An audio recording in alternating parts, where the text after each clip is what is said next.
High school students in the CNA class tested their skills this week. They had the opportunity to practice putting on their scrubs and gloves and working with other personal protective equipment as well as hand washing. This classroom lesson provided students with real-world experience in the field of healthcare. Go Bears!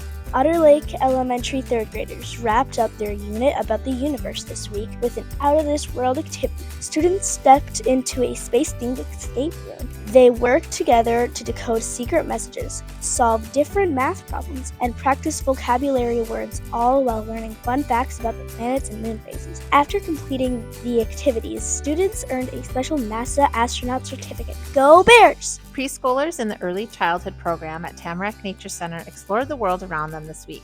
They read a book called Sap to Syrup, learning about the process to make maple syrup. Students had the opportunity to tap the maple trees at the sugar bush and collect the sap, which they brought to the sugar shack to be boiled down to make syrup. Go Bears!